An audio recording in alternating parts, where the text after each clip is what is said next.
Hi everyone, कैसे हैं आप सब। Very very good morning, good afternoon, good evening. Previous lecture के अंदर हमने अपने बैंकिंग कंपनी खत्म कर लिया था, जिसका रिवीजन कर लिया था। आइए सर, आज की क्लास के अंदर एक नया चैप्टर टॉपिक करते हैं स्टार्ट। अगर आपको ये फास्ट ट्रैक बैच अच्छा लग रहा है तो नीचे जरूर कमेंट करके बताइए कि आपको क्या इसमें पसंद आया है और क्या इसके अंदर आपको चीज़ें सही लग रही है, जो वाकई में आपको समझ में आ रहा है और आपको हेल्पफुल मिल रही है। तो कमेंट करके जरूर बताइए और चैनल को जरूर सब्सक्राइब करें। ये सारी मेहनत सिर्फ आपके लिए हो रही है, आपको पढ़ाने के लिए हो रही है, फ्री ऑफ कॉस्ट। चैप्टर का नाम है इंश्योरेंस कंपनी। दोस्तों देखिए, बहुत सारे स्टूडेंट कहते हैं कि मैं कॉर्पोरेट अकाउंटिंग में ना बैंकिंग कंपनी, इंश्योरेंस कंपनी और इलेक्ट्रिसिटी कंपनी छोड़कर चले जाता हूँ, जबकि ये एक बेवकूफ़ी वाला काम होगा। रीज़न क्या है? क्योंकि इन तीनों चैप्टर के अंदर आपको बड़े वाले क्वेश्चन नहीं करने। रीज़न, क्योंकि आते ही नहीं वो एग्जाम में। थोड़ा एग्जाम ओरिएंटेड अगर आप चलोगे तो इंश्योरेंस कंपनी, बैंकिंग और इलेक्ट्रिसिटी, इन तीनों ही चैप्टर्स के अंदर आपको छोटे टॉपिक्स को ज़्यादा प्रेफर करना है, जो कि मैंने बैंकिंग में भी कहा था आपसे। बैंकिंग के अंदर मैंने आपसे कहा था कि बैंकिंग अकाउंट, बैंकिंग कंपनी का पीएनएल अकाउंट और बैलेंस शीट बनाने की जरूरत नहीं है। उससे पहले के टॉपिक जो है वही करने आपको फायदेमंद है और वही पेपर के अंदर आ रहे हैं। ठीक है, तो आइए सर स्टार्ट करते हैं। इंश्योरेंस कंपनी क्या कहता है, इंश्योरेंस क्या क्या होते हैं। तो सबसे पहले insurance is a technique of risk management. Obvious है, इंश्योरेंस क्या है? एक टेक्निक है रिस्क मैनेजमेंट की। हम इंश्योरेंस कराते ही इसलिए है कि हमारे को कोई फ्यूचर में रिस्क होता है, तो उस रिस्क को कवर करने के लिए हम इंश्योरेंस करा देते हैं। It is a contract in which a individual entity received financial protection and reimburse against the loss from the insurance company. क्या होता है इंश्योरेंस? जब मैं किसी का, मैं अपनी लाइफ इंश्योरेंस करा रहा हूँ या फिर मैं कोई मेडिकल इंश्योरेंस करा रहा हूँ, तो बेसिकली उस इंश्योरेंस में होता क्या है कि मैं अपने फाइनेंशियल को प्रोटेक्ट कर रहा हूँ। भाई कल को मुझे कोई दिक्कत आ जाए और मुझे हॉस्पिटल में जाना पड़े और 10 लाख रुपए का खर्चा आ जाए, तो मैं कहाँ से लाऊंगा 10 लाख रुपए? इसलिए मैं 10 लाख तक का इंश्योरेंस ले लेता हूँ कि कल को अगर मुझे फ्यूचर मेरे हेल्थ को लेकर कोई समस्या आती है तो मैं उसको रिकवर कर पाऊं, मेरे को जेब से पैसा ना भरना पड़े और इंश्योरेंस कंपनी मेरे ब्याह पर पैसा भरे, जिससे मैं आज फ्री हूं। तो फाइनेंशियल प्रोटेक्शन हमें देता है। फाइनेंशियल प्रोटेक्शन मेनली ये फाइनेंशियल प्रोटेक्शन ही देता है। ये इंडिविजुअल भी करा सकते हैं, एंटिटी भी करा सकते हैं, और इसमें हमें क्या करना होता है? प्रीमियम भरना पड़ता है और रिइंबर्समेंट हम कर सकते हैं अगर कोई भी हमें नुकसान होता है तो। A policy is a contract enter into a between the insurance company, it's called insurer, and the person insured in his risk is insured। तो भाई जिस कंपनी से हमने इंश्योरेंस करा रखा है वो कंपनी इंश्योरर कराएगी, और जिसका इंश्योरेंस हो रखा है, मान लो मेरा या आपका इंश्योरेंस हो रखा है, तो हम इंश्योर्ड है। इंश्योर्ड, हमने इंश्योरेंस करा लिया है। इंश्योर्ड, जिससे कराया वो insurer. Insurer person must pay, insured person, जो पर्सन इंश्योर्ड हो चुका है वो इंश्योरेंस कंपनी को प्रीमियम पे करेगा। ऑब्वियस है। Both the party bound with the condition as specified in insurance policy. जिस इंश्योरेंस पॉलिसी में जो कंडीशन दे रखी होगी, दोनों पार्टी उसके लिए बाउंड होगी। बेसिकली इंश्योरेंस कंपनी और जो पर्सन इंश्योरेंस करा रखा, मतलब इंश्योरर और इंश्योर्ड पर्सन, दोनों का आपस में कॉन्ट्रैक्ट होता है, और जो भी उस कॉन्ट्रैक्ट में लिखा होता है that is called insurance policy, उसके अकॉर्डिंग वो दोनों पार्टी बाउंड होती है आपस के अंदर। सिंपल मीनिंग था। अब यहाँ पर बहुत सिंपल चैप्टर है, इतना मुश्किल चैप्टर नहीं है। टाइप्स ऑफ इंश्योरेंस की बात करें, एक होता है लाइफ इंश्योरेंस, एक होता है नॉन लाइफ इंश्योरेंस, जिसको हम जनरल इंश्योरेंस कह रहे हैं। जब हम लाइफ इंश्योरेंस की बात करते हैं तो ये एलआईसी द्वारा प्रोवाइड करी जाती है, provided by life insurance corporation. ठीक है। और नॉन लाइफ इंश्योरेंस क्या होता है? जो कि जनरल इंश्योरेंस है, जिसको हम नॉन लाइफ इंश्योरेंस या फिर जनरल इंश्योरेंस कहते हैं। Fire insurance, marine insurance, medical insurance, motor vehicle insurance and other, bike insurance और two wheeler insurance, four wheeler insurance, medical insurance, ये सारे जनरल इंश्योरेंस में आ जाते हैं। क्योंकि जनरल इंश्योरेंस का पैसा आप अगर आप प्रीमियम के तौर पर देते हो, वो पैसा आपको रिकवर नहीं होता। सिर्फ एक लाइफ ही इंश्योरेंस ऐसा है कि जितना प्रीमियम आपने 10-15 सालों में भरा, वो आपको इंटरेस्ट के साथ वापस मिलेगा। तो लाइफ इंश्योरेंस ही ऐसा है जहां पर आप जो प्रीमियम पे करते हो वो आपको वापस मिलता है 100%, वो भी इंटरेस्ट के साथ। जबकि जनरल इंश्योरेंस में ऐसा नहीं होता। आपने 1 साल का मेडिकल इंश्योरेंस कराया, 1 साल का अपनी कार या बाइक का इंश्योरेंस कराया, वो खत्म हो जाता है, तो फिर आपको दोबारा प्रीमियम पे करना होता है उस पर्टिकुलर ईयर को रिकवर करने के लिए। ठीक है। Accounting for life insurance business, तो डायरेक्टली हम अकाउंटिंग में आते हैं, क्योंकि इसमें ज्यादा कुछ है नहीं थियोरेटिकल पार्ट। बेसिकली इसमें क्वेश्चन पूछता है इंस्टीट्यूट, और छोटे छोटे टॉपिक से क्वेश्चन पूछता है। Accounting for life insurance business, पहले लाइफ इंश्योरेंस कर लेते हैं, फिर नॉन लाइफ इंश्योरेंस। पर इसके लिए कुछ टर्म्स हमें सीखनी पड़ेगी, इंपॉर्टेंट टर्म्स। पहली टर्म आती है प्रीमियम। प्रीमियम का बड़ा सिंपल सा मतलब है, मिस्टर ए ने एलआईसी, लाइफ इंश्योरेंस कॉर्पोरेशन के एजेंट को पकड़ा। मैंने भी अपनी एलआईसी करा रखी है, तो मैंने अपनी लाइफ इंश्योरेंस कॉर्पोरेशन को, एक एजेंट को पकड़ा। मैंने कहा भैया मेरे को ना लाइफ का इंश्योरेंस कर दो, कल को मुझे अगर कुछ हो जाए तो मेरी फैमिली फाइनेंशियली कोई दिक्कत ना करे। तो वो उनको फाइनेंशियली संभाल के रखे लाइफ इंश्योरेंस जो है, तो मैंने अपनी लाइफ का इंश्योरेंस कर लिया। जो ये घर के मेन सदस्य को होना चाहिए, या हर किसी सदस्य का ये इंश्योरेंस होना नहीं चाहिए, बट क्योंकि ये बहुत ही नॉमिनल होता है तो ये हर सदस्य का इंश्योरेंस करा लेते हैं, क्योंकि आप किसी का भी भरोसा नहीं है ना, कब क्या हो जाए ना, लाइफ का कोई भरोसा थोड़ी है कब क्या हो जाए। कहीं पर भी कुछ भी किसी भी कारण, भाई गाड़ी कोई और चला रहा है तेजी से, ठीक है, कोई और तो है, मर कोई और रहा है बेचारा, है ना। तो ये होता है, तो लाइफ इंश्योरेंस हर कोई करा ही लेता है। अगर आपके पास थोड़ा सा बजट आ जाए, पैसा आ जाए, 3-4 हज़ार रुपये सालाना आ जाए, तो आप भी अपना लाइफ इंश्योरेंस करा लीजिए। It is a payment made by the insured, जो पर्सन ने इंश्योरेंस करा रखा है, और टू द इंश्योरेंस कंपनी, मतलब life insurance company, of the contract of insurance. The premium is generally paid annually, quarterly, half yearly और monthly. आपको monthly पे करना मंथली कर लो, एनुअली पे करना एनुअली कर लो, हाफ ईयरली पे करना हाफ ईयरली कर लो, क्वार्टरली पे करना क्वार्टरली कर लो। जनरली मैं जो इंश्योरेंस प्रीमियम पे करता हूँ वो हाफ ईयरली पे करता हूँ लाइफ इंश्योरेंस, जो कि लगभग लगभग 2800 से 2900 के बीच में रहता है। तो साल के मैं 6000 समथिंग मैं पे करता हूँ अपने लाइफ का इंश्योरेंस, जो कि जनरली मैंने टू बी वेरी ऑनेस्ट करा रखा है, करा लेता हूँ। मैं मेडिकल इंश्योरेंस भी करा रखा है, लाइफ इंश्योरेंस भी करा रखा है, क्योंकि भैया हमें पता है कि भाई फाइनेंशियल प्रोटेक्शन बहुत जरूरी है, फाइनेंशियल प्रोटेक्शन बहुत जरूरी है। अभी आपकी अगर इनकम नहीं है कोई बात नहीं, जब फ्यूचर में आपकी इनकम हो जाए, आप जॉब करने लग जाए, तो आप भी इस चीज पर फोकस करिएगा कि आप अपना लाइफ इंश्योरेंस और मेडिकल इंश्योरेंस कराए, बहुत जरूरी है। तो मिस्टर ए जो एनुअली प्रीमियम पे कर रहे हैं या हाफ ईयरली किसी भी टाइप का प्रीमियम इंश्योरेंस कंपनी को पे कर रहे हैं, वो आपका प्रीमियम कहलाता है, जिसको हर साल पे करना होता है, और वो उसकी लाइफ का रिस्क का कवरेज करती है। तो भैया हम इंश्योरर है, हम इंश्योर्ड है, तो हमने अपना इंश्योरेंस करा रखा है, मान लो लाइफ इंश्योरेंस करा रखा है, तो हम प्रीमियम पे कर रहे हैं। हम क्या कर रहे हैं? प्रीमियम पे कर रहे हैं। क्यों कर रहे हैं? क्योंकि वो हमारी लाइफ का रिस्क का कवरेज ले रही है। दैट इज कॉल्ड प्रीमियम, जो हम पे करते हैं। Claim, a claim occur when any policy fall due for payment in case of life insurance, arise or death or maturity of the policy। Life insurance के case के अंदर जब policy mature हो जाती है, आप अगर किसी पर्सन ने लाइफ इंश्योरेंस करा रखा है और उसकी डेथ नहीं हुई है और पॉलिसी मैच्योर होगी, तब भी उसको पैसा वापस मिलेगा, और अगर डेथ हो जाती है तो जो भी पॉलिसी में अमाउंट है, सरेंडर जो भी वैल्यू है, उसको पैसा वापस मिलेगा, उसकी फैमिली को मिलेगा। इसका मतलब मान लीजिए मिस्टर ए ने लाइफ इंश्योरेंस कराया, ठीक है, LIC से, ठीक है, मान लीजिए उसकी डेथ हो गई, तो इसके लीगल हेयर जो होंगे, जो भी उसने नॉमिनी अपना नाम लिखा होगा, वो अपना क्लेम कर सकता है लाइफ इंश्योरेंस से कि भाई इन्होंने लाइफ इंश्योरेंस कराया था, इनकी डेथ हो गई, अब इनको इनका जो लाइफ का इंश्योरेंस उसका पैसा हमें मिलना चाहिए, क्योंकि हम इनके लीगल हेयर है। बेसिकली लेट सपोज कि एक हस्बैंड है, रोजाना काम करता है, उसके वाइफ और 2 बच्चे हैं, तो हस्बैंड की डेथ हो जाती है किसी कारणवश, तो अब हस्बैंड का जितना भी लाइफ का पैसा इंश्योरेंस करा रखा है, उसका पैसा वाइफ को मिलेगा, जिससे वो आगे की जिंदगी अपने बच्चों को चला पाए। अगर उसके बच्चे की डेथ नहीं, मतलब बच्चे की, उस हस्बैंड की डेथ नहीं होती है और बिल्कुल सही चलता, जरूरी नहीं है कि डेथ हो जाए, तो भैया जो पैसा आपने भरा था वो पैसा आपको वापस मिलेगा। क्लेम बाय मिस्टर ए, तो मिस्टर ए खुद क्लेम करेंगे। अगर डेथ हो जाती है तो मिस्टर ए के लीगल हेयर क्लेम करेंगे, और अगर मिस्टर ए की डेथ नहीं होती तो मिस्टर ए खुद एक क्लेम करेंगे, और इंटरेस्ट के साथ जो प्रीमियम भरा था वो क्लेम करेंगे, और LIC उनको पे करेगी। क्लियर है? That's called claim. तो क्लेम कौन कर सकता है? मिस्टर ए खुद कर सकते हैं on the maturity of the policy, और आपका मिस्टर ए के लीगल हेयर कर सकते हैं अगर मिस्टर ए की डेथ हो जाए तो। अब बात कर लेते हैं कमीशन की। Generally insurance company gate business through their agent. These agent receive commission on the basis of the amount of premium they generated for the insurance company. The commission paid to agent is expense debited to revenue account.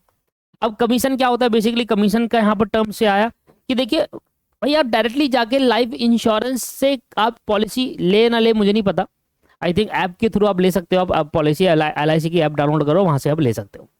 But मैंने जो LIC कराई थी, हमारा एक बहुत पुराने agent थे, वो LIC के एजेंट है, उनसे मैंने को बुलाया, मैंने कहा भैया सर मुझे लाइफ इंश्योरेंस कराना है अपनी और अपनी फैमिली का, तो क्या है। तो अब होता क्या है कि जब हम किसी एजेंट के थ्रू लाइफ इंश्योरेंस कराते हैं तो एजेंट को क्या मिलता है? बीच में एजेंट को मिलता है कमीशन। तो जो पहला प्रीमियम हमने दिया होता है वो एजेंट का कमीशन होता है, उसके बाद जो बाकी प्रीमियम भरते हैं वो LIC को भर रहे हैं। भले हमने LIC को भरा, आप ऐसे समझ लो कि मैंने जो एजेंट को प्रीमियम पे करा, वो पहला प्रीमियम अपनी जेब में रखेगा, क्योंकि वो उसका कमीशन बनता है, क्योंकि एजेंट के थ्रू ही LIC को कस्टमर मिलते हैं, क्लाइंट मिलते हैं जो है। और बाकी जितना भी है 10-15 साल तक जो भी पेमेंट करूंगा वो LIC की करूंगा। तो LIC ने ये सिस्टम बना रखा है कि जो भी उनका एजेंट है, अगर वो LIC क्या करते हैं, और LIC का एजेंट बनना बहुत आसान है। हर कोई पर्टिकुलर पर्सन आपको कॉलोनी में घूमता नजर आएगा कि ये LIC का एजेंट है, बहुत आसान है। आप भी अप्लाई कर सकते हो और 4-5 लोगों का LIC कराओ, 3-3, 4-4, 5-5 हज़ार रुपए की, और पहला वाला कमीशन जो होगा, पहला वाली जो प्रीमियम होगा वो आपका रहता है एज अ कमीशन। तो कमीशन बेसिकली एजेंट के थ्रू LIC होती है, और एजेंट जो है वो LIC से कमीशन लेता है। तो कैसे लेता है? जो भी प्रीमियम पहला वाला होगा कस्टमर का, उसका कमीशन वो बनता है, जो कि कमीशन पेड करा गया है तो LIC के जो इंश्योरेंस कंपनी है उसके डेबिट साइड पर आएगा, रेवेन्यू अकाउंट के डेबिट साइड में आएगा, क्योंकि वो खर्चा है LIC के लिए। तो सरेंडर वैल्यू क्या होती है, ये सर इसलिए सिखा रहा हूँ, कभी जिंदगी में आप LIC कराओगे तो इन बातों का ध्यान रखना, ये सरेंडर वैल्यू वगैरह। If an insurer want to end the policy before the policy maturity, he and she paid a specific amount called surrender value। भाई मैंने LIC कराई 20 साल की, मैंने अपनी लाइफ का इंश्योरेंस कराया 20 साल का, मुझे लग रहा भाई 20 साल तो बहुत ही ज्यादा हो गया यार, हटाओ इसको यार, कोई ना हो रही डेथ पैथ कुछ नहीं हो रहा। मैंने फोन करा अपने एजेंट को, सर मेरे को ना अब LIC अपनी सरेंडर करनी है, मेरे को खत्म करनी है, बेसिकली एंड करनी है, और मैं एंड इसलिए कर रहा हूँ क्योंकि मुझे नहीं करवानी है LIC, मैंने टर्म्स इंश्योरेंस ले लिया है, कुछ और ले लिया मैंने। अब क्या कहते हैं, जो एजेंट है वो पहले तो आपको मना करेगा कि सर मत कराओ, ये है सही नहीं होता, लाइफ का रिस्क का कवरेज है, ये सब चीज़ें हैं, तो LIC का मत कराइए। पर आपने कहा नहीं नहीं नहीं भैया, मेरे को मैच्योरिटी तक जाना ही नहीं है, आप एक काम करो, 20 साल का है, 10 साल में मैंने कहा खत्म करो इसको। तो खत्म करने पर क्या मेरा पैसा खत्म हो जाएगा? नहीं, उसमें भी आपको कुछ ना कुछ पैसा मिलेगा, और वो पैसे को क्या कहेंगे? सरेंडर वैल्यू कहेंगे। तो अगर आप मैच्योरिटी से पहले अपनी LIC का मैच्योरिटी से पहले आप अपनी इंश्योरेंस पॉलिसी को एंड करा देते हैं, तो उस केस के अंदर LIC लाइफ इंश्योरेंस कॉर्पोरेशन आपको क्या देती है? सरेंडर वैल्यू के तौर पर जो भी प्रीमियम आपने 10 साल तक पे करा, 20 साल की LIC ली, 10 साल तक आपने प्रीमियम पे करा, 10 साल का प्रीमियम इंटरेस्ट के साथ आपको वापस करा जाएगा, उस वैल्यू को, उस अमाउंट को सरेंडर वैल्यू कहा जाएगा। Surrender value is the usually nil until at least 2 annual premium are paid. क्या कह रहा है? कह रहा भैया मैंने आज LIC ली और अगले साल LIC कह दी बंद करो यार इसको, तो भैया फिर पैसा नहीं मिलेगा आपको। वो कह रहा है कि भैया जब तक आप 2 एनुअली इंस्टॉलमेंट पे नहीं करते थे, मैंने आज LIC ली, 2 साल तक एनुअली पेमेंट करूंगा, और तीसरे साल आप इसको अपना मैच्योरिटी से पहले इसको खत्म कर लो, तीसरे साल आप LIC खत्म कर दो, तब आपको सरेंडर वैल्यू मिलेगी। अगर 2 साल हुए ही नहीं है अभी LIC खुले हुए, आपकी जो पॉलिसी ली हुए 2 साल नहीं हुए, तो ऐसे केस के अंदर आपको कोई भी सरेंडर वैल्यू नहीं मिलेगी। MCQ में पूछ लेगा आपको।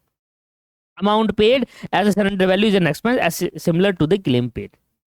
कंपनी के लिए तो ये खर्चा ही है, कंपनी के लिए ये खर्चा ही है, क्योंकि कंपनी के पास पैसा आ रहा था, वो उसने इनकम पे दिखाया, अब ये पैसा ले जा रहा है तो उसका खर्चा दिखाएंगे विद इंटरेस्ट के साथ।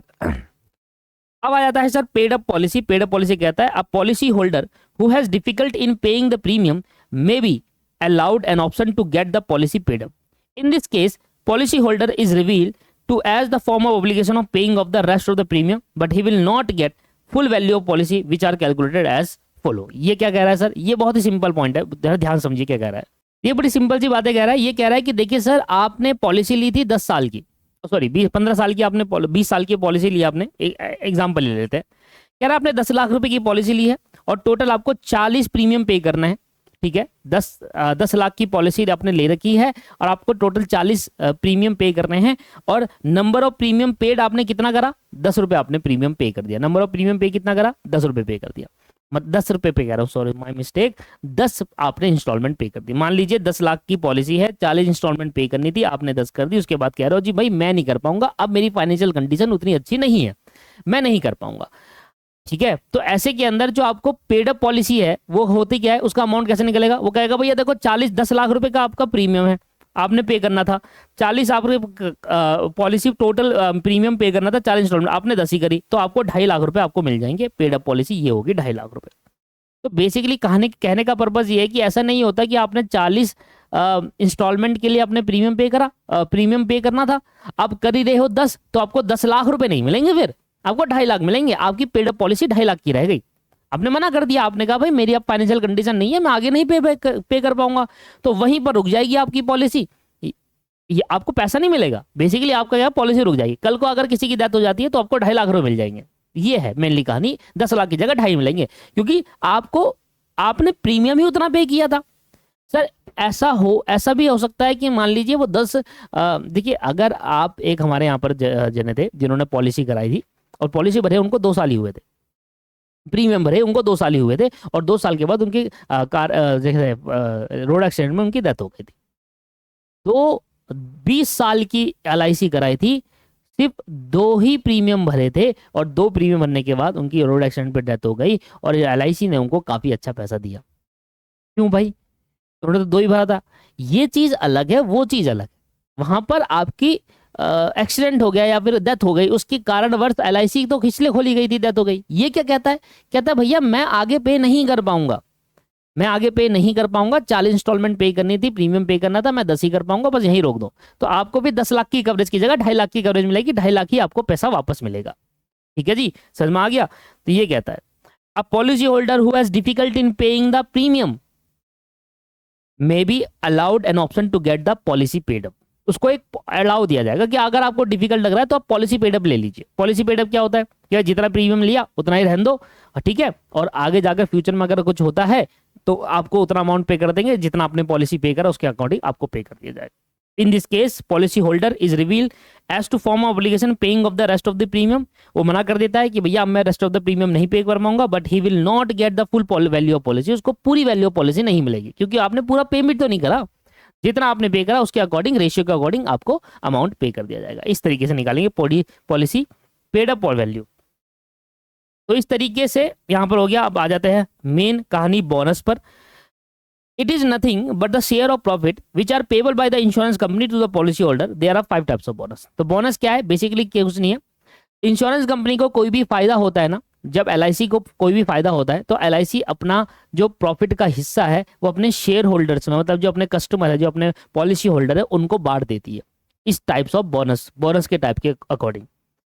तो अगर सिंपली देखा जाए तो एक होता है सिंपल रिविजनरी बोनस, एक होता है कंपाउंड रिविजनरी बोनस, एक होता है इंटरिम बोनस, एक होता है कैश बोनस और एक होता है टर्मिनल बोनस। तो इस तरह 5 टाइप के बोनस होते हैं। इनको अब थोड़ा सा एक्सप्लेन करते हैं, समझते हैं कि कौन कौन से बोनस ये होते हैं। तो भैया ये जो सिंपल रिविजनरी बोनस और कंपाउंड रिविजनरी बोनस है, ये होता है percentage of sum assured. Sir percentage of sum assured क्या?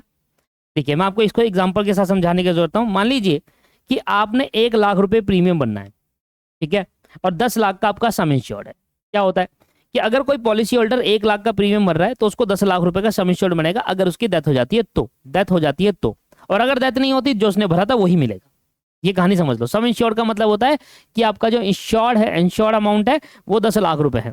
अगर किसी पर्टिकुलर पर्सन ने एलआईसी करा रखी है, उसकी डेथ हो जाती है तो उसको सम इंश्योर्ड मिलेगा जो कि 10 लाख रुपए निकल कर आता है, पर उसको भरना कितना है, 1 लाख ही भरना है। ठीक है, अब आता है सिंपल रिविजनरी बोनस और कंपाउंड रिविजनरी बोनस। एलआईसी कहती है कि हर साल हम आपके सम इंश्योर्ड में बोनस ऐड करते हुए चलेंगे, जिसको आपको ही बेनिफिट है। क्यों भाई, कैसे ऐड करेंगे कि भैया देखो, सिंपल सी कहानी ये बताई उन्होंने कि मान लीजिए लेट सपोज कि 5% या 5% दोनों का बोनस हम ऐड करेंगे। देखिए सिंपल रिविजनरी बोनस और कंपाउंड रिविजनरी बोनस, बोनस एक कुछ नहीं होता है, प्रॉफिट का हिस्सा होता है, जैसे कि मैंने आपसे कहा, जो कंपनी अपने पॉलिसी होल्डर को देना चाहती है, सम एश्योर्ड में ऐड करेगी।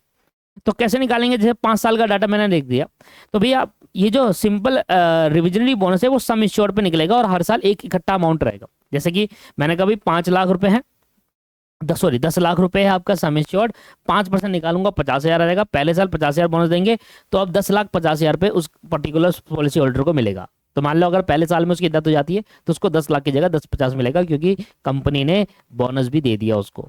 अगले साल फिर से बोनस देंगे तो 10 की जगह 11,50,000, 10,50 की जगह 11 लाख मिलेगा। तीसरे में फिर हर साल 50,000 का बोनस देंगे, that is called simple revisionary bonus, जो कि एक प्रॉफिट का हिस्सा है, और उसके सम इंश्योर्ड में जोड़ते हुए चले जाएंगे। जबकि कंपाउंड रिविजनरी बोनस के अंदर होता क्या है कि हम एक फिक्स अमाउंट नहीं देते, जो अमाउंट आपका कंपाउंड करके आया होता है उसमें देते हैं। जैसे कि मान लो पहले साल में हमने निकाला 10 लाख पे 50,000 रुपए, ये आ गया 50,000, तो अब 10,50,000 हो गया। अब इसका 5% निकालेंगे, ये आ गया बोनस, फिर इसमें जोड़ देंगे ये वाला पोर्ट और तो ये आ जाएगा, फिर इसका 5% निकालेंगे, ये आ जाएगा, और ये बोनस फिर इसके अंदर जोड़ देंगे तो ये आ जाएगा। समझ में आ रहा है? तो कंपाउंड में और सिंपल रिविजनरी बोनस में फर्क बस इतना है, कंपाउंड के अंदर जो बैलेंस सम इंश्योर्ड होता है उस पर हर साल निकलता है, जैसे कि WDV और सिंपल एवरेज मेथड और WDV मेथड, डेप्रिसिएशन का सिंपल मेथड और W return down value method और स्ट्रेट लाइन मेथड वैसी तो है। स्ट्रेट लाइन मेथड क्या कहता है, ओरिजिनल कॉस्ट पे डेप्रिसिएशन चार्ज करो, यहाँ ओरिजिनल कॉस्ट पे आप अपना सम इंश्योर्ड के अंदर जो है उसी पे आप बोनस दे रहे हो, और यहाँ पर आप हर साल जो बैलेंस बच रहा है, जो आपका रिमेनिंग आ रहा है, उस पे दे रहे हो। बस ये फर्क है। और ये क्या होता है, सिर्फ प्रॉफिट का एक पार्ट होता है जो पॉलिसी होल्डर को दिया जाता है। अगर उसकी डेथ हो जाती है तो उसको 10 की जगह 11 लाख 12 लाख ऐसे करके मिलेंगे, जैसे जैसे साल बीतते चले जाएंगे और बोनस जुड़ता चले जाएगा। क्लियर हो गया जी, समझ में आ गया? बाकी कहता है interim bonus. Interim bonus middle of the policy year के अंदर। इंटरीम का वर्ड जब भी आए ना, चाहे वो कॉर्पोरेट अकाउंटिंग में आने, आगे भी समझाया था आपको बेसिक वाली क्लासेस के अंदर, जहां पर हम इशू ऑफ शेयर की बातें पढ़ रहे थे। इंटरीम का मतलब होता है middle of the year. Middle of the year में मतलब कभी भी कंपनी अपने प्रॉफिट का हिस्सा मिडिल ऑफ द ईयर में सम इंश्योर्ड के अंदर जोड़ देगी, that is called interim bonus. तो मिडिल ऑफ द ईयर में ये पॉलिसी मिल जाती है कि मान लीजिए आपने 10 लाख रुपए 10 साल के लिए आपने LIC ली, लाइफ इंश्योरेंस लिया, तो आपने कहा कि भाई, कंपनी ने कहा कि 10 साल का लिया है और 5-6 साल के बाद उसने कहा कि एक बोनस के अंदर सम इंश्योर्ड में जोड़ दो। ये जो भी बोनस है सम इंश्योर्ड के अंदर जोड़ा जाएगा। बट जब कैश बोनस की बात होती है तो पॉलिसी होल्डर से कहा जाता है कि भैया देखो, आप जो बोनस है वो हमसे कैश इन हैंड ले लो, हम आपके सम इंश्योर्ड के अंदर नहीं जोड़े, आप हमसे कैश इन हैंड ले लो, that is called cash bonus. And last में आ जाता है टर्मिनल बोनस। टर्मिनल बोनस कहता है कि अगर कोई भी पॉलिसी होल्डर अपनी पॉलिसी को मैच्योरिटी तक चलाएगा तो हम उसको फाइनल पे एक वन टाइम बोनस और देंगे, that is called terminal bonus. कि अगर मैं अपनी पॉलिसी 20 साल की ले रखी है और 20 साल तक मैं ये पॉलिसी को कंटिन्यू करता हूं तो मुझे फिर क्या मिलेगा, एक वन टाइम बोनस मिलेगा, जिसको हम टर्मिनल बोनस कहते हैं, क्योंकि ये लास्ट की बात हो रही है, सिर्फ लास्ट में मिलेगा। समझ में आया? आ जाइए। अब कुछ इंपॉर्टेंट पॉइंट है जो बहुत ज्यादा इंपॉर्टेंट है कि फ्यूचर में आप इसको एमसीक्यू तौर पे देख सकते हो या पेपर के एमसीक्यू तौर पे देख सकते हो या फिर आपका ये आगे आगे वाले काम आएगा। सबसे पहले आता है री insurance, double insurance, seeding company. ये तीनों चीज बहुत इंपॉर्टेंट है, इनके बारे में समझो। ये थ्योरेटिकल पार्ट में भी आ सकता है, ये आपके एमसीक्यू में पूछ सकता है और आपके बड़े क्वेश्चन में भी एक नाम लिखकर आ सकता है कि भैया इन बातों में समझ में आना चाहिए, री इंश्योरेंस, डबल इंश्योरेंस या सीडिंग कंपनी क्या होता है। हमने पहले अगले पेज से डिटेल में डिस्कशन करा हुआ इनका, डिटेल में सिर्फ समझ आना चाहिए। मतलब ये नहीं कि आपसे आगे आप बोलेगा कि री इंश्योरेंस का what is the meaning of री इंश्योरेंस, इसके बारे में लिखो ना, ये नहीं पूछेगा। री इंश्योरेंस का एमसीक्यू बना कर दे देगा। री इंश्योरेंस आपको क्वेश्चन के बीच में जाकर डाल देगा कि भाई ये है री इंश्योरेंस, तो बताओ। आपको पता होना चाहिए कि री इंश्योरेंस होता क्या है, समझिए। मान लीजिए एक ABC इंश्योरेंस कंपनी लिमिटेड है, ठीक है। मुकेश अंबानी के पास गए और मुकेश अंबानी ने कहा कि भैया मेरा जो घर है ना एंटीलिया, इसका इंश्योरेंस कर दो। कल को अगर मान लो महाराष्ट्र या मुंबई में जहाँ भी वो रहते हैं, अगर उनमें भूकंप आ जाए या अर्थक्वेक आ जाए, जो भी मतलब बेसिकली बाढ़ आ जाए, कुछ भी आ जाए, और मेरा घर अगर गिर जाए तो भैया आप मुझे वो रिस्क का कवरेज दोगे। अब इस इंश्योरेंस कंपनी के तोते उड़ गए, इन्होंने कहा भैया कल को अगर ये गिर गया ना तो हमारी कंपनी के पास इतना पैसा नहीं है जितना ये घर बना है। ये घर बना है बहुत महंगा बना था, आई थिंक 8,000 करोड़ 16,000 करोड़ का लग समथिंग का बना है। हम एग्जाम्पल ले लेते हैं, 10,000 करोड़ का रिस्क है एक कंपनी के ऊपर। अगर ये घर गिर जाएगा तो 10,000 करोड़ रुपए कंपनी को देने पड़ेंगे, इतने का प्रीमियम करा है, मतलब अच्छा खासा महंगा घर बना है। भाई इंश्योरेंस कंपनी ने कहा हाँ सर कर देंगे, और मुकेश अंबानी ने कहा ठीक है भाई कर दो, हम आपको हर साल प्रीमियम भरते रहेंगे, ठीक है भरते रहो। अब ये इंश्योरेंस कंपनी थोड़ा डर सा रही है, वो कह रही है कि अरे यार कल को अगर ये हो जाए तो भाई हमारी तो कंपनी इतना है ही नहीं कि हमारी कंपनी पे कर पाए। तो इंश्योरेंस कंपनी ने कहा कि क्यों ना इस घर का मैं खुद से एक और इंश्योरेंस ले लूं। मान लीजिए कल को ये एंटीलिया ध्वंस हो गया तो मुकेश अंबानी पहुंच जाएंगे वहां पर कि लाओ भैया पैसा निकालो 10,000 करोड़। वो तो गायब हो जाएगा बेचारा, वो तो फंस गया, वो कहाँ जाएगा। तो अब क्या होगा, इसने कहा कि क्यों ना ABC लिमिटेड कह रहा है कि भैया देखो ABC इंश्योरेंस कंपनी कह रही है कि भैया मैं इतना पूरा प्रॉपर इंश्योरेंस नहीं कर पाऊंगी। हालांकि इन्होंने मुकेश अंबानी से तो इंश्योरेंस कर लिया, पर अब ये किसी और कंपनी के पास गए, इन्होंने कहा कि भैया सुनो XYZ इंश्योरेंस कंपनी, मैं आपको ना 60% प्रीमियम दे दूंगा, मैं आपको 60% प्रीमियम दे दूंगा। देखो 100% प्रीमियम मुझे मुकेश अंबानी दे रहे हैं, मैं आपको 60% दे दूंगा, 40 में रख लूंगा, 60 में रखूंगा, 60% रिस्क कवरेज तुम रख लो, 40% रिस्क कवरेज मैं रख लेता हूं, दोनों मिलकर इस घर का इंश्योरेंस करा लेंगे। तो हुआ क्या कि पहले मुकेश अंबानी गए इस वाली कंपनी के पास, इन्होंने कराया पूरा इंश्योरेंस, अब ये डर गए, इन्होंने कहा भाई ये बहुत ज्यादा वैल्यू का इंश्योरेंस है, बहुत ज्यादा रिस्क कवरेज है, इसलिए मैं अब दूसरे से करवा लेता हूं। तो उसने कुछ परसेंट इसका रिस्क दूसरों पर ट्रांसफर कर दिया, इसने खुद एक और इंश्योरेंस ले लिया, दैट इज कॉल्ड री इंश्योरेंस। एक ही घर का 2 बार इंश्योरेंस हो गया, बट बेसिकली वो कस्टमर ने नहीं कराया, वो इंश्योरेंस कंपनी ने लिया। ये एक इंपॉर्टेंट है जो जानने वाली बात है आपके पास। कस्टमर ने, इंश्योरेंस कंपनी ने कहा, ABC इंश्योरेंस कंपनी ने कहा कि भैया 60% प्रीमियम मैं आपको पे कर दूंगा, आप इसका 60% रिस्क कवर कर लो, 40% मैं रख लूंगा प्रीमियम, 40 में का दोनों मिलकर इसका घर का इंश्योरेंस रिस्क का कवरेज कर लेते हैं। ऐसे हुआ ये, समझ में आया आपको? नहीं आया? दैट इज कॉल्ड री इंश्योरेंस। जब एक इंश्योरेंस कंपनी दूसरे इंश्योरेंस कंपनी से फिर से इंश्योरेंस करा ले, जो इंश्योरेंस उसने आगे किया था वही इंश्योरेंस दोबारा ले ले और 60% रिस्क दूसरे को ट्रांसफर कर दे इंश्योरेंस कंपनी को, उससे प्रीमियम देते रहे, तो ऐसे में इसको री इंश्योरेंस कहा जाता है। क्या कहा जाता है? री इंश्योरेंस कहा जाता है। अब डबल इंश्योरेंस का मतलब क्या है? अब डबल इंश्योरेंस आया कि जो मुकेश अंबानी है उसने कहा कि भाई ये कंपनी इतना ज्यादा इंश्योरेंस कवर कर ही नहीं पाएगी, तो इंश्योरेंस कंपनी ने कहा कि मुकेश अंबानी ने कहा अब मैं 2 इंश्योरेंस कंपनी से इंश्योरेंस कवरेज लूंगा। यही फर्क है डबल इंश्योरेंस और री इंश्योरेंस में। डबल इंश्योरेंस के अंदर कस्टमर दो कंपनी के पास जाता है, इंश्योरेंस कंपनी के पास, और वहां पर अपना अपना इंश्योरेंस करा लेता है। अब मुकेश अंबानी ने पहले इस कंपनी से इंश्योरेंस कराया और दूसरा इंश्योरेंस कंपनी से ले लिया। That is called double insurance, जहां पर एक कस्टमर दो इंश्योरेंस ले रहा है एक ही चीज के लिए, डबल इंश्योरेंस। जबकि री इंश्योरेंस के अंदर क्या होता है, कस्टमर किसी एक ही कंपनी के पास जाता है, कहता है इंश्योरेंस कर दो, वो कंपनी इंश्योरेंस कर देती है, फिर वो कंपनी दूसरी इंश्योरेंस कंपनी के पास आके कहती है कि कुछ परसेंट रिस्क आप ले लो, कवर कर लो, और उतना आपको मैं परसेंटेज ऑफ प्रीमियम पे कर दूंगा। समझ में आया फर्क री इंश्योरेंस और डबल इंश्योरेंस के अंदर? चलिए, अब ये क्या होता है, सीडिंग कंपनी। ये वो कंपनी है जो अपने पार्ट ऑफ रिस्क को शिफ्ट कर देती है किसी दूसरी इंश्योरेंस कंपनी को, ऐसा as per the below example.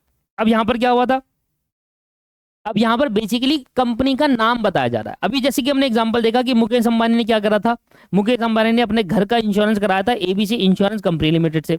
ठीक है, मुकेश अंबानी सारा का सारा 100% प्रीमियम इसको पे करते हैं, और इन्होंने पूरा 10,000 करोड़ का रिस्क कवरेज कर दिया।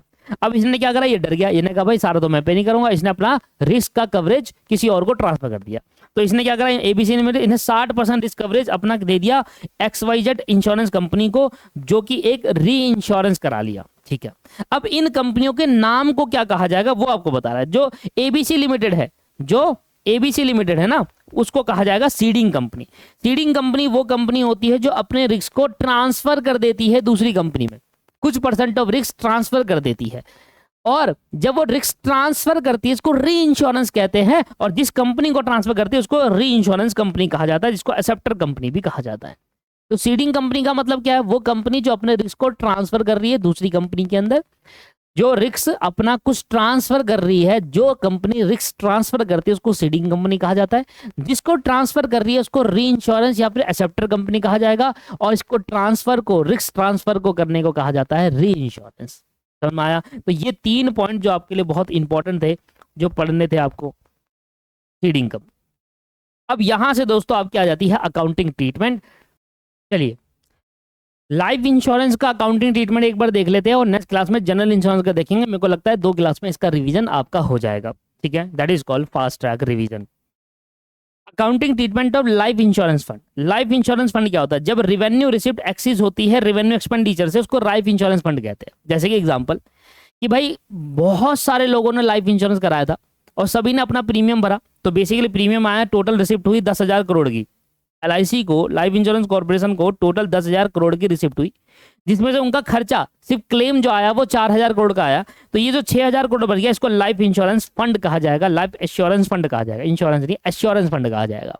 मतलब ये फंड बच गया है, 10,000 करोड़ का टोटल रिसिप्ट हुआ इस साल, जिसमें से 4,000 करोड़ का ही क्लेम आया, बाकी 6,000 करोड़ बच गया, तो वो आपका लाइफ एश्योरेंस फंड माना जाएगा। This represent the excess of revenue receipt over the revenue expenditure relating to the life insurance business. Life insurance business के अंदर जब आपका रेवेन्यू रिसिप्ट एक्सेस हो जाता है रेवेन्यू एक्सपेंडिचर से, जो एक्सेस अमाउंट है उसको लाइफ एश्योरेंस फंड कहा जाता है। बेसिक है। अब यहाँ पर एक मोस्ट इंपॉर्टेंट पार्ट है जो इसके अंदर आपको आएगा और बार बार रिपीटली ये पूछेगा क्वेश्चन के अंदर, अगर इंश्योरेंस कंपनी से आता है तो रेवेन्यू अकाउंट आपसे पूछता है। Format of revenue account in case of life assurance fund. Life assurance fund से रिलेटेड आप एक रेवेन्यू अकाउंट फॉर्मेट बनाओगे। पहला आएगा, सबसे पहला आएगा बैलेंस, बैलेंस ऑफ फंड, कितना बैलेंस हमारे पास रहा, ठीक है, साल के शुरू में। फिर आएगा इंटरेस्ट रिसीव और रिसीवेबल ऑन सिक्योरिटी। अब ये जो पैसा पड़ा है ये बैंक में तो नहीं रखेगा, इस पैसों का आप लाइफ इंश्योरेंस कंपनी क्या, लाइफ LIC कैसे पैसे को इन्वेस्ट करती है, LIC गवर्नमेंट को देती है, गवर्नमेंट उससे इंफ्रास्ट्रक्चर डेवलप करता है। मान लीजिए ऐसे पैसा कमाते हैं, मैं बताता हूँ कैसे करते हैं, एक हिंट बता रहा हूँ बस।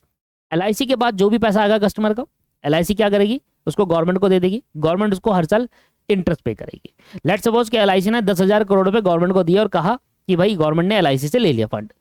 अब गवर्नमेंट क्या करेगी, हर साल इनको रिटर्न देगी। गवर्नमेंट क्या करेगी, उस 10,000 करोड़ से रोड बनाएगी, इंफ्रास्ट्रक्चर डेवलप होगा, 10,000 करोड़ से रोड बनाएगी। रोड बनाने के बाद वहां पर टोल टैक्स लगाएगी। अब कस्टमर जो लोग हैं जिन्होंने LIC कराया था उनका पैसा LIC पे गया, LIC ने वो गवर्नमेंट को दिया, गवर्नमेंट ने रोड बनाई, गवर्नमेंट अब उसी कस्टमर से पैसा अरे यार ये क्या हो रहा है भाई, मैंने LIC को पैसा दिया, LIC ने वो गवर्नमेंट को दे दिया, गवर्नमेंट अब LIC को कितना पैसा रिटर्न दे रही है, 10% का रिटर्न दे रही है, LIC उसमें से 5% का रिटर्न दे रहा है। मेरा पैसा है, मेरा पैसा ने LIC से कमाया, ठीक है, LIC को गवर्नमेंट को पैसा मिल गया, फंड मिल गया, गवर्नमेंट ने उससे इंफ्रास्ट्रक्चर डेवलप कर दिया, हमारे पैसों से इंफ्रास्ट्रक्चर बना दिया। अब गवर्नमेंट वहां पर लगाएगी टोल टैक्स का अपना एक वो प्लेटफॉर्म, जो भी गाड़ी आएगी और हमारे से, मैं गाड़ी लेके जा रहा हूँ, टोल, अच्छा टोल टैक्स भरना है, चलो लो 120 रुपये टोटल, 120 रुपये टोल, अब वो पैसा ही घूम कर मेरी जेब में आ रहा है रिटर्न के तौर पे, और वही मेरा पैसा से ही वो बना हुआ है। मतलब बेसिकली ऐसा चलता है बिजनेस। तो एलआईसी जो पैसा कमाती है उसको इन्वेस्ट करती है, जो हमारा पैसा एलआईसी के पास जाता है वो इन्वेस्ट करती है, इन्वेस्ट करती है, और इन्वेस्ट करने के बाद जो भी उस पर रिसीव्ड होगा, जो भी रिटर्न आएगा, जो भी हो, वो फंड के अंदर जोड़ा जाएगा।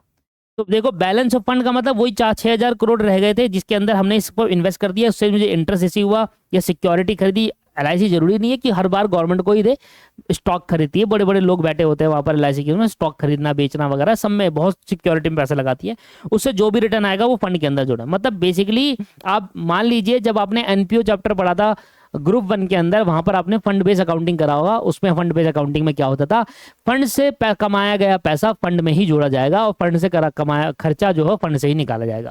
तो अगर आप फंड से पैसा कमाओगे तो फंड में ही जोड़ा जाएगा। तो आप शुरू से करते हैं। टोटल रिसिप्ट हुई 10,000 करोड़ की, जिसमें से टोटल रिसिप्ट हुई 10,000 करोड़ की, जिसमें से उसमें मैंने इंटरेस्ट कमाया, वो मैंने फंड में जोड़ दिया। प्रीमियम आउटस्टैंडिंग है, मतलब और प्रीमियम आना बाकी है, अभी आएगा, आएगा ना, आना बाकी है या आएगा, एक्यूरेट बेसिस ऑफ अकाउंटिंग चल रहा है, चाहे मिल गया हो चाहे आना बाकी हो, है तो इनकम, तो उसको जोड़ दो। तो टोटल फंड बैलेंस मेरा इतना हो गया। मतलब ये पहले का साल के शुरू, मतलब साल के शुरू में मेरा मान लीजिए 1,000 करोड़ का पैसा पड़ा था, और मैंने यहाँ पर 500 करोड़ कमाया, और प्रीमियम आना है 1,500 करोड़, तो करंट ईयर में आना है। एक साल का डाटा बता रहा हूँ। पिछले साल मेरे पास 1,000 करोड़ बैलेंस बच गया था, वो मैंने करंट ईयर में रख दिया। उस 1,000 करोड़ में मैंने 500 करोड़ इंटरेस्ट और सिक्योरिटी से पैसा कमाया, रिटर्न कमाया। 1,500 करोड़ मेरे इस साल का जो कस्टमर है, इतने लाखों कस्टमर वो पैसा देंगे, तो टोटल हमारे पास हो गया 3,000 करोड़। इसमें से फिर क्लेम भी आएगा, क्लेम आएगा सर। लोग अब भाई एक साल में कुछ ना कुछ लोगों की तो डेथ होगी ना यार, ठीक है, उनको क्लेम देना पड़ेगा कंपनी को, जो क्लेम हो बताओ। कवर्ड अंडर री इंश्योरेंस, अब ये क्या था, कवर्ड अंडर री इंश्योरेंस। भाई टोटल क्लेम आया 10, मान लो टोटल क्लेम आया 100 करोड़ का। अब इस 100 करोड़ में हमने क्या करा था, 100 करोड़ के अंदर हमने ये करा था, जो एलआईसी थी उसने कुछ परसेंट रिस्क कवरेज किसी दूसरी कंपनी से ले लिया था, री इंश्योरेंस करा लिया था, जिसमें 20% का रिस्क कवरेज वहां पर दे दिया था। अब अगर 100 करोड़ का क्लेम आएगा तो 20 करोड़ वो कंपनी भरेगी ना, क्योंकि प्रीमियम उसको ट्रांसफर कर दिया एलआईसी। समझे, दोबारा समझो भाई, आप एलआईसी हो, मैं एक कंपनी है, री इंश्योरेंस कंपनी, कस्टमर आया आपसे 100 करोड़ का क्लेम कर रहा है, आपने क्या करा हुआ था, आपका जो प्रीमियम था उसमें 80% का रिस्क आप कवर कर रहे थे, 20% का मुझसे करवा रहे थे, री इंश्योरेंस करा लिया था आपने। अब जब क्लेम आएगा तो उसमें आप पूरा 100 करोड़ थोड़ी भरोगे, उसमें 20 करोड़ मैं भरूंगा, 80 आप भरोगे। तो वो ये कह रहा है कि भाई आपका कितना खर्चा है, 80 है ना, तो उस 100 में से जो आया उसमें से 20 करोड़ अब यहां से हटा दो, तो बेसिकली 80 करोड़ रुपीस आपको पे करना पड़ेगा। मैं अपनी अकाउंटिंग करूंगा, यहाँ एलआईसी की बात चलिए, जिसने री इंश्योरेंस कराया वो री इंश्योरेंस कंपनी अलग करेगी अपनी अकाउंटिंग। आप कितना पे करोगे अपनी जेब से, 80% पे करूंगा, क्योंकि आपने 20% रिस्क री इंश्योरेंस कंपनी को ट्रांसफर कर दिया था, आप सीडिंग कंपनी थे।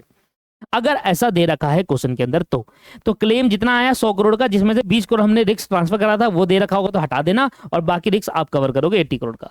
Bonus in reduction of the premium, bonus in reduction of the premium, last में कहता है bonus in reduction of premium. जरा इसके बारे में समझेंगे कि bonus in reduction of premium क्या है। मान लीजिए आपका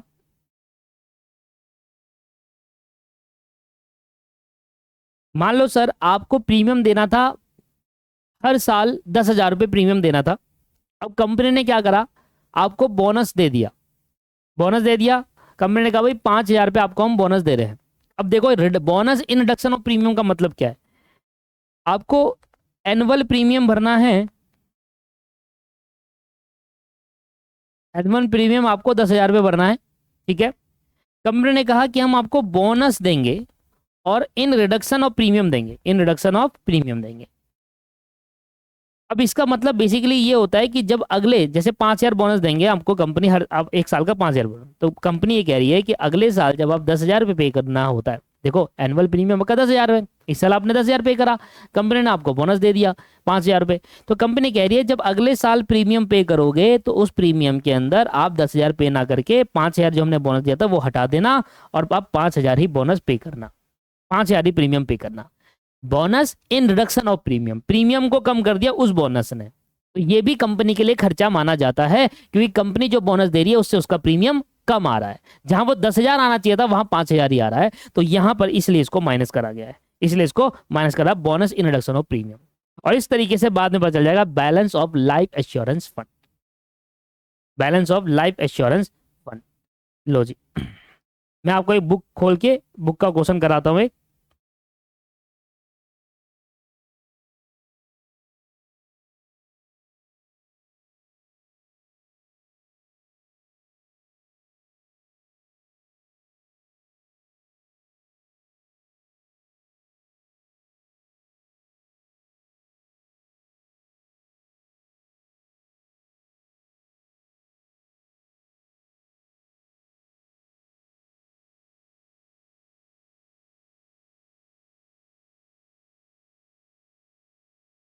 बहुत सारे क्वेश्चन कराए थे कि क्लास के अंदर आ ही नहीं रहा।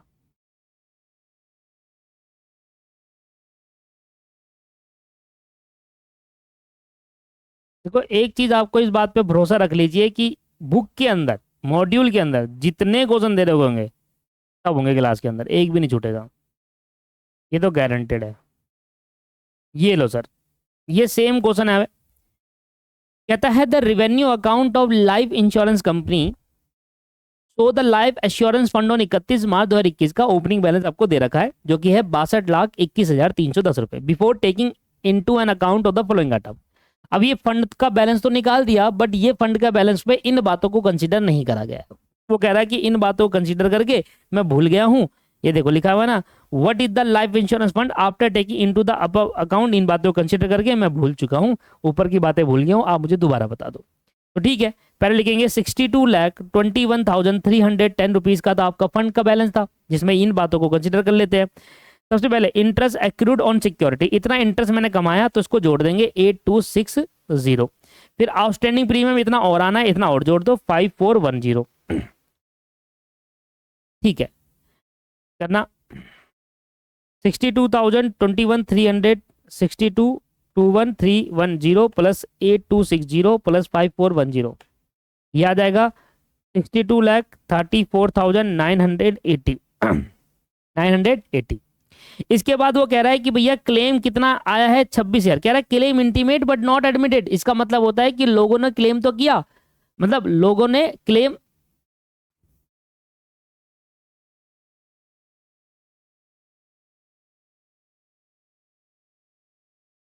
अरे इसका मतलब सिंपली यार वो है कि जब कंपनी इंश्योरेंस इंश्योरेंस जो होल्डर है, पॉलिसी पॉलिसी होल्डर जो है, उसने क्लेम के लिए कंपनी को बोल दिया है कि सर पर्टिकुलर पर्सन की डेथ होगी, क्लेम दीजिए।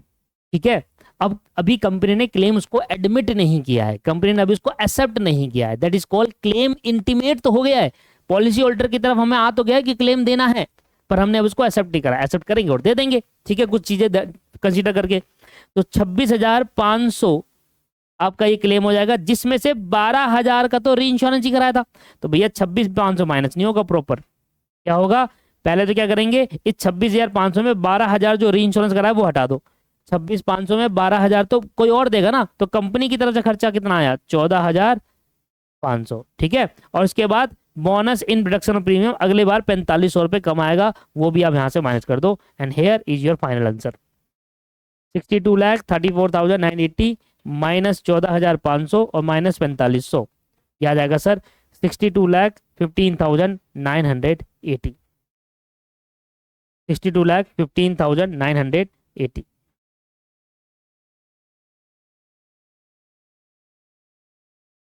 ये रहा सर प्रॉपर क्वेश्चन, जहां पर आपसे क्या बोला गया है, ये आपका बैलेंस अमाउंट है, यहां पर आपको मिलेगा इंटरेस्ट जो कि आप फंड में जोड़ देंगे, अभी प्रीमियम इतना आना बाकी है, तो टोटल इतना आ गया, रिसीव्ड हो गया, इतना आपका टोटल हो जाएगा, जिसमें 26,500 का क्लेम आया है, मतलब देना बाकी है, अभी देंगे भाई, एडमिट हो गया ना, इंटीमेट हो गया, आप देंगे, थोड़ा चेक करेंगे ना जाकर कि सच में डेथ हुई है नहीं हुई है, वह चेक करती है पॉलिसी टीम जाकर। 12,000 का तो कोई और पे करेगा, बाकी हम पे करेंगे 14,500, जिसमें 4500 का बोनस हमें कम मिलेगा, बोनस दिया था जिसमें अब अगले बार प्रीमियम कम मिलेगा, वो भी खर्चा है, 19,000 माइनस करेंगे और ये आएगा 62,15,980। इस तरीके से होता है सर आपके पास।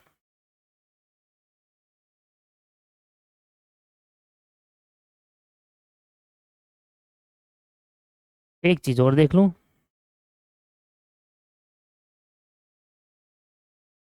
ठीक है, एक और चीज रह गई जिसमें हम क्या कहेंगे, format of balance sheet, net profit and distribution profit under life assurance fund, यह है बैलेंस शीट का फॉर्मेट। अब देखिए अगला कॉन्सेप्ट है format of balance sheet, net profit and distribution of profit under life assurance fund. एक last concept है LIC में, उसके बाद जनरल इंश्योरेंस स्टार्ट करेंगे। सबसे पहला आता है वैल्यूएशन ऑफ बैलेंस शीट। अगर इसको ध्यान से देखें तो वैल्यूएशन ऑफ बैलेंस शीट के अंदर सबसे पहले एसेट साइड में दे रखा है लाइफ इंश्योरेंस फंड। अब ये क्या होता है सर? ये वही फंड है जो हमने ऊपर निकाला सर, वो फंड हमारे पास पड़ा हुआ है एज अ कैश, तो ये हमारे लिए एसेट मानी जाएगी। सिंपल सी कहानी है भाई। एलआईसी के लिए उसकी एसेट क्या है? जो पैसा कस्टमर से आना है, जो पैसा कस्टमर से प्रीमियम के तौर पे आना है, वो हमारे लिए एसेट है। दूसरा एलआईसी के लिए उसकी लाइबिलिटी क्या है? जो कस्टमर को देना है, राइट, जैसे क्लेम, बोनस, ये कस्टमर को देना है, वो आपकी लाइबिलिटी है। तो पहला आता है लाइफ एश्योरेंस फंड, जितना पैसा हमारे पास पड़ा है वो हमारे लिए एसेट मानी जाएगी, तो हमने उसको एसेट साइड में डाल दिया। उसके बाद आता है net liability as per actuary valuation. Actuary basically एक एक्सपर्ट होता है जो एस्टिमेट करता है कि फ्यूचर में आपकी लाइबिलिटी कितनी आने वाली है, जो कि क्लेम बोनस जोड़कर होती है। भाई आपका फ्यूचर में कितना क्लेम आएगा, फ्यूचर में कितना बोनस आप दे सकते हो, कितना इंटरिम बोनस रहेगा, कितना टर्मिनल बोनस रहेगा, ये सारे बोनस को कैलकुलेट करके और आपके पास लाइबिलिटी को कंसिडर करते हुए कि फ्यूचर में कितना क्लेम आ सकता है, उसका एक एक्सपर्ट क्या करता है, उसका एक वैल्यूएशन निकालता है कि फ्यूचर में इतनी लाइबिलिटी अराइज हो सकती है नेट। अब नेट का मतलब क्या है कि कितना क्लेम आया और सॉरी कितना प्रीमियम आया और कितना हमने उसको दिया, कितना पैसा आना है और कितना हमने उसको देना है, क्लेम कितना आ रहा है। तो मान लो प्रीमियम आया सिर्फ 1000 करोड़ का और क्लेम आ रहा है सर आपके पास क्लेम आया आपके पास 4000 करोड़ का, तो भैया देखो 4000 करोड़ का क्लेम आ गया और उस साल का प्रीमियम कितना है कस्टमर से 1000 करोड़ का, तो 3000 करोड़ आपको देने पड़ेंगे ना। That's called net liability. 3000 crore future में लायबिलिटी अराइज होती है जो आपको इससे देना होगा। तो मान लीजिए यहाँ पर आपका 10,000 करोड़ है, नेट लायबिलिटी आपकी 4000 करोड़ है, तो 6000 करोड़ बच गया, उसको नेट प्रॉफिट कहा जाएगा। ठीक है, वो नेट लायबिलिटी कैसे निकलती है कि उस साल कितना प्रीमियम आना है और हमारे पास उस साल कितना क्लेम आया, क्लेम के तौर पे या बोनस कितना देना पड़ेगा, वो दोनों जुड़कर, क्लेम और बोनस दोनों जुड़कर। तो एग्जांपल के साथ समझ लो कि फ्यूचर को हमें बेनिफिट जो है, हमें फ्यूचर बेनिफिट जो पे करने हैं वो है आपके पास 500 करोड़। ठीक है, मतलब फ्यूचर में हमको जो पे करना है, जैसे क्लेम और बोनस जोड़ करके फ्यूचर में हमें इतना पे करना पड़ेगा, और उस साल का प्रीमियम आया मान लो 300 करोड़, तो 200 करोड़ आपका ये नेट लायबिलिटी बन जाएगा, ये आएगा। तो टोटल एसेट्स में से जब टोटल लायबिलिटी माइनस करोगे, अगर प्रॉफिट आता है तो वो डेबिट उधर चले जाएगा डेबिट साइड पे, और अगर लॉस आता तो सर पहली बार आप बैलेंस शीट देख रहे हो जहां पर आप प्रॉफिट और लॉस कैलकुलेट कर रहे हो। हाँ, इसमें ऐसे ही होता है, यहाँ पर थोड़ी बैलेंस शीट वगैरह चीजें थोड़ी अलग बनती है। तो जो भी आपका एसेट है वहां डालोगे, जितनी लायबिलिटी आप वहां डालोगे, उसमें से देखना अगर ये ज्यादा है वो कम है तो वो प्रॉफिट आ जाएगा, अगर ये कम है वो ज्यादा है तो लॉस आ जाएगा। अब इसके बाद हमें निकालना है कि ये जो प्रॉफिट निकला था, इस प्रॉफिट के अंदर ऊपर जो बोनस है वो भी तो इंक्लूड करा था। देखो यहाँ पर इस वाले अमाउंट के अंदर बोनस इंक्लूड करा नहीं करा, क्योंकि जब हम देखते हैं कि फ्यूचर में हमारी लायबिलिटी क्या हो सकती है, तो हमारी दो चीज की लायबिलिटी अराइज होती है, एक तो क्लेम जो कस्टमर करेगा, ठीक है, और दूसरा हम जो उसको बोनस देंगे, प्रॉफिट शेयरिंग हिस्सा देंगे। तो बोनस में इंटरिम बोनस भी होगा, तो यार वो लेस करके ये आया होगा, मतलब आपने अपनी एसेट्स के अंदर अपने ये जो क्लेम और बोनस दोनों लेस करने के बाद ये प्रॉफिट आएगा, तो मैं कह सकता हूँ इस प्रॉफिट के अंदर बोनस लेस हुआ है। क्योंकि जब आपने यहाँ पर क्लेम भी डाल दिया और आपने बोनस मिला दिया, दोनों चीज यहाँ पर इंक्लूड कर दी, तो इसका मतलब ये वाले टोटल अमाउंट में से जब ये माइनस करा होगा तो बोनस भी तो माइनस हुआ होगा और तब जाके नेट प्रॉफिट आया होगा। तो वही कह रहा है कि जो नेट प्रॉफिट हम ये निकालना चाहते हैं कि बोनस से पहले हमारा प्रॉफिट कितना था। तो profit as per the valuation of the balance sheet, जब बैलेंस शीट के अकॉर्डिंग वैल्यूएशन करा, यार प्रॉफिट आपने यहाँ रख दिया, अब इस प्रॉफिट के अंदर बोनस भी माइनस हुआ है तो वो मैंने दोबारा ऐड कर दिया। Entry bonus paid during the year, जो आपने ड्यूरिंग द ईयर बोनस पे करा है वो आपने यहाँ पर ऐड कर दिया। और क्योंकि टर्मिनल बोनस क्यों नहीं ऐड करा, क्योंकि टर्मिनल बोनस तो अब दोगे ना, बैलेंस शीट का प्रॉफिट निकालने के बाद बोनस दोगे। जो आपने बोनस इंटरिम देना है, मतलब मिडिल ऑफ द देना है, वो आपने दे दिया होगा, या वो आपने दे दिया होगा तो वो लायबिलिटी में कंसीडर हो गया होगा, इसलिए इंटरिम बोनस यहां पर आया होगा, टर्मिनल नहीं आया होगा, क्योंकि वो प्रॉफिट निकलने के बाद दोगे आप, लास्ट में मैच्योरिटी के बाद। पॉइंट जो भी है, जो भी आपका इंटरिम बोनस है आपका उस वाले प्रॉफिट में से लेस हो गया, तो हमारा ये प्रॉफिट है जो बोनस से पहले हमने कमाया था, ये प्रॉफिट है जो बोनस से पहले हमने कमाया था। अब आ जाते हैं, अब प्रॉफिट का डिस्ट्रीब्यूशन करेंगे, जो आपका मेन है। टोटल प्रॉफिट आपने ये कमाया जो यहां से निकाला, यहां से निकाला ना ये वाला, पहले क्या लिखा, वो net profit as per the valuation balance sheet आई, उसमें इंटरिम बोनस माइनस हुआ था, हमने दोबारा जोड़ दिया और हमने देखा कि बोनस से पहले का प्रॉफिट कितना है, वो ये आ गया। तो ये आ गया बोनस से पहले का प्रॉफिट, जो मेन प्रॉफिट है, नेट प्रॉफिट। इस प्रॉफिट में से आप माइनस करोगे amount propose to be carry forward. ये वाला क्या है, amount propose to be carry forward, company चाहती है कि अपना टोटल प्रॉफिट को पूरा पूरा डिस्ट्रीब्यूट ना करे। एलआईसी का टोटल प्रॉफिट बेसिकली वो डिस्ट्रीब्यूट ही होता है, क्योंकि वो कस्टमर का होता है या शेयर होल्डर का होता है। तो कंपनी चाहती है कि कुछ प्रॉफिट हम भी रख सकते हैं, क्योंकि फ्यूचर में कई परेशानी आ सकती है, तो कंपनी चाहती है कुछ प्रॉफिट हम भी अपना सेव करके चले। इसलिए कंपनी क्या करती है, कुछ प्रॉफिट को कैरी फॉरवर्ड कर देती है। लेट सपोज यहाँ पर 10,000 करोड़ का प्रॉफिट है, 10 करोड़ का प्रॉफिट है, कंपनी ने कहा भाई मैं 3 करोड़ प्रॉफिट सेव करूंगा, 7 करोड़ डिस्ट्रीब्यूट कर देंगे। अब ये जो प्रॉफिट होगा ना, वो डिस्ट्रीब्यूट कराएगा पॉलिसी होल्डर को 95% और शेयर होल्डर को 5%। ये सर परसेंटेज कहाँ पर दे रखा है, ये लॉ में दे रखा है। इंश्योरेंस एक्ट में कह रखा है कि अगर आप लाइफ इंश्योरेंस कंपनी हो तो आपको अपने जो भी टोटल प्रॉफिट होगा उसका प्रॉफिट का 95% प्रॉफिट आप अपने शेयर होल्डर को डिस्ट्रीब्यूट करोगे, और 5% प्रॉफिट सॉरी उल्टा बोल दिया, 95% प्रॉफिट जो होगा पॉलिसी होल्डर को डिस्ट्रीब्यूट करोगे, और 5% प्रॉफिट जो होगा शेयर होल्डर को डिस्ट्रीब्यूट करोगे। This is the act, this is the law. मतलब यही कानून है, बेसिकली यही कानून है। तो क्या होता है, जो भी हमारा टोटल प्रॉफिट होगा उसमें से कुछ प्रॉफिट आप जो सेव करना चाहते हो फ्यूचर लायबिलिटीज के लिए, कुछ प्रॉफिट आप अपने रिजर्व्स के तौर पे सेव करना चाहते हैं ना, हर कंपनी करती है, उसी पे लाइफ इंश्योरेंस कंपनी भी कुछ प्रॉफिट सेव करेगी, वो यहाँ से लेस कर देना, और बाकी अमाउंट जो आएगा बैलेंस प्रॉफिट आएगा, वो बैलेंस प्रॉफिट को आपको डिस्ट्रीब्यूट करना होगा। 95% हिस्सा होगा किसका, पॉलिसी होल्डर का, और 5% हिस्सा होगा शेयर होल्डर का। अब शेयर होल्डर का हिस्सा कैसे कैलकुलेट होगा भाई, जो भी शेयर उसने खरीदा उसका 5% निकाल देंगे प्रॉफिट का। मान लीजिए आपने कंपनी के 10% शेयर खरीदे, ठीक है, अपने कंपनी के 10% शेयर खरीदे, तो उसमें आपको प्रॉफिट का 5% हिस्सा आपको प्रोवाइड कर देंगे। लेट सपोज की प्रॉफिट है, मान लो है अभी कितना प्रॉफिट आता है यहाँ पर, लेट सपोज 10 करोड़ प्रॉफिट है, 5% हिस्सा जो आ रहा है ना, जो 5% मैंने निकाला शेयर होल्डर, वो 10 करोड़ निकल कर आ रहा है। मतलब अगर मैं उस टोटल प्रॉफिट में अगर मैं 5% निकालूंगा तो 10 करोड़ आ रहा है। अब 10 करोड़ को कैसे बांटूंगा, जितने भी मेरे शेयर होल्डर हैं उनमें डिस्ट्रीब्यूट कर दो। मान लो आपके पास कंपनी ने इस 10 करोड़, कंपनी के पास 1000 शेयर होल्डर है, 1000 शेयर होल्डर है, ठीक है, आपके पास में 500 है, तो आपको 10 करोड़ में आधा चले जाएगा, ऐसे डिस्ट्रीब्यूट कर देना है, ठीक है। अब जो पॉलिसी होल्डर उसको 95% मिलेगा। इस बात पे ध्यान रखना, जो भी प्रॉफिट होता है वो डिस्ट्रीब्यूट होता है पॉलिसी होल्डर और शेयर होल्डर को। पॉलिसी होल्डर का हिस्सा होता है एलआईसी के प्रॉफिट में 95%, क्योंकि सारा पैसा उन्हीं का है भैया, और कुछ पैसा शेयर होल्डर का होता है, तो शेयर होल्डर को 5% दिया जाएगा। मेजरली पैसा पॉलिसी होल्डर का होता है, क्योंकि वही पॉलिसी कराती है और पैसा देती है हर साल, हर क्वार्टरली बेसिस पर। शेयर ऑफ पॉलिसी होल्डर कितना है, ये प्रॉफिट का 95% हिस्सा इसको दे देंगे, and bonus paid during the year वो यहां से माइनस कर देंगे, और ड्यू टू पॉलिसी होल्डर इतना आ जाएगा। सर नहीं आया ना समझ में, दोबारा समझा देता हूं, मुझे पता है जो चीज समझ नहीं आती क्योंकि मैंने समझाया नहीं अभी। देखिए जो भी प्रॉफिट होगा, मान लीजिए ये प्रॉफिट है 7 करोड़, इसका 95%, 7 करोड़ का 95%, जो कि आएगा 6.65 करोड़, इतना मैं को पूरा पैसा देना है। मतलब मेरा कंपनी का प्रॉफिट है 7 करोड़, उसका 95% निकाला तो 6.65 करोड़ आ गया, ये आएगा पॉलिसी होल्डर को, और प्रॉफिट ये 7 करोड़ का 5% आएगा शेयर होल्डर को। सीधी सीधी कहानी, जो भी प्रॉफिट होगा उसका 95% शेयर होल्डर को मिलेगा, पॉलिसी होल्डर को मिलेगा, और 5% शेयर होल्डर को मिलेगा। पहले तो ये डाल दो। ये सर बोनस क्यों माइनस करा है, ये बोनस इसलिए माइनस करा है क्योंकि आप प्रॉफिट में से कुछ बोनस पहले ही दे चुके थे। कोई interim bonus during the year पे करा था, नहीं करा था, यस करा था। यार मुझे टोटल आपको प्रॉफिट का 95% शेयर देना है, मैं कुछ बोनस आपको पहले ही दे चुका हूं। तो मान लीजिए अगर मैं 0.65 करोड़ पहले ही दे चुका हूं, तो अब मैं 6 करोड़ ही तो दूंगा। तो इसलिए वो बोनस माइनस कर चुके हैं, क्योंकि वो ऑलरेडी पहले ही आप डिस्ट्रीब्यूट कर चुके हो शेयर होल्डर को, ओवरऑल पॉलिसी होल्डर को। जो ये आपने डिस्ट्रीब्यूट करा था वो यही है। बड़ा सिंपल सा पॉइंट है कि भाई टोटल प्रॉफिट का 95% प्रॉफिट बांटना है, शेयर होल्डर को, पॉलिसी होल्डर को देना है, जिसमें से मैं बोनस के तौर पे पहले ही दे चुका हूं, तो दे चुके हैं उसका माइनस कर दो, और जो देना है वो आप ड्यू कर दो कि इतना देना है पॉलिसी होल्डर को, ये एलआईसी के ऊपर ड्यू हो जाएगा। एंड ये आपका कॉन्सेप्ट होता है सर, यहां पर ये पॉइंट है। आओ मैं इसी बात को समझाने की कोशिश करता हूं एक क्वेश्चन के थ्रू, और हमारा एक चैप्टर खत्म हो जाएगा।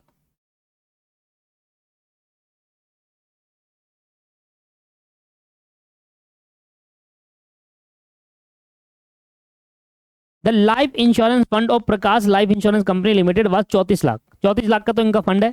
एक्चुअरियल ने वैल्यूएशन करा और उसमें डिस्क्लोज करा कि जो नेट लायबिलिटी है वो 28,80,000 रुपए की है, और इंटरिम बोनस है 40,000 paid due policy holder during the previous 2 year. It is now propose to carry forward 1,10,000 का परिक फॉरवर्ड करेंगे and divide the balance in the valuation. लो भाई कितना आसान है, देखो सबसे पहले तो हम वैल्यूएशन निकालेंगे। देखो ये करा हुआ है मैंने, ये देखो सबसे पहले तो 34 लाख यहाँ पर आ जाएगा, और 28,80,000, तो नेट प्रॉफिट आ गया 5,20,000 रुपए का। बड़ा सिंपल सा था पॉइंट ये तो भाई। 34 लाख रुपए आपका ये आ जाएगा,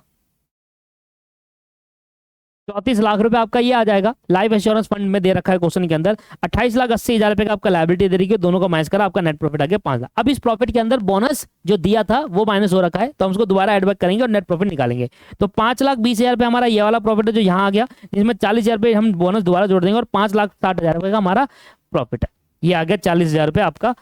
अब कह रहा है 5,60,000 का जो आपका नेट प्रॉफिट निकला उसमें 1,10,000 में कैरी फॉरवर्ड करूंगा अगले साल पे। तो मैंने यहाँ पर कैरी फॉरवर्ड करा कि भाई जो प्रॉफिट आप निकालना चाहते हो उसको निकाल लो। तो डिस्ट्रीब्यूशन प्रॉफिट कैसे करेंगे, 5,60 में से 1,10,000 मैंने कैरी फॉरवर्ड करा, 4,50,000 रुपए को डिस्ट्रीब्यूट करना है। कैसे डिस्ट्रीब्यूट करोगे, ये सेक्शन 28 में लिखा हुआ है कि आपको यहाँ पर 95% देना है पॉलिसी होल्डर को, 5% देना है इसको। अब 95% निकालूंगा तो 4,50,000 का 95% कितना होता है, 4,50,000 का 95% हो गया आपके पास 4,27,500, जिसमें 40,000 ऑलरेडी इंटरिम बोनस पे कर चुका हूँ, वो माइनस करूंगा 40,000, और जो नेट आ गया 3,87,500 जो LIC को देना है पॉलिसी होल्डर को। और 4,50,000 का 5% कितना हो गया, 4,50,000 का 5% आप निकालोगे तो 22,500 ये शेयर होल्डर में बढ़ जाएगा अकॉर्डिंग टू जिसके जितने पास शेयर होंगे। समझ में आ गया, लॉजिक क्लियर है, सिंपल था, कोई दिक्कत वाली बात नहीं, खत्म हो गया जरिए हमारा। इसके बाद क्वेश्चन है, बाकी क्वेश्चन आप एक बार देख लेना, बाकी यही है LIC के अंदर।